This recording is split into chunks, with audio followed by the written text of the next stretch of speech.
আগরতলা সরকারি ডেন্টাল কলেজের নতুন ভবন নির্মাণ এবং এই কলেজের একটি ছাত্রাবাস নির্মাণের বিষয়টি নিয়ে বরাবরই সচেষ্ট রয়েছেন মুখ্যমন্ত্রী ডাক্তার মানিক সাহা।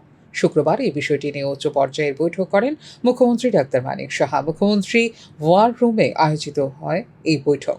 আগরতলা সরকারি ডেন্টাল কলেজ প্রতিষ্ঠা রাজ্যের আকাঙ্ক্ষা পূরণে একটি গুরুত্বপূর্ণ মাইল ফলক বলে এদিন জানিয়েছেন মুখ্যমন্ত্রী ডাক্তার মানিক সাহা।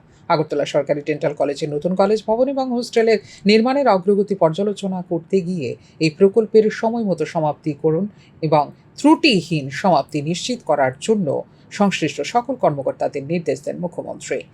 মান বজায় রাখা এবং সময়সীমা মেনে চলার উপর জোর দিয়ে অবকাঠামো উন্নয়নের বিভিন্ন দিক নিয়ে আলোচনা হয় এদিনের বৈঠকে। উল্লেখ করা যেতে পারে, আগরতলা সরকারি ডেন্টাল কলেজে মাস্টার অফ ডেন্টাল সার্জারি বা এমডিএস কোর্স করতে পারবে ছাত্রছাত্রীরা। আগরতলা সরকারি ডেন্টাল কলেজে master of dental surgery program শুরু করার জন্য রাজ্য সরকারকে অনুমোদন দিয়েছে dental council of India. Agartala সরকারি ডেন্টাল কলেজের পরিকাঠামোগত উন্নয়নে পিএম ডিভাইন প্রকল্পের আওতায় বরাদ্দ করা হয়েছে 202 কোটি টাকা।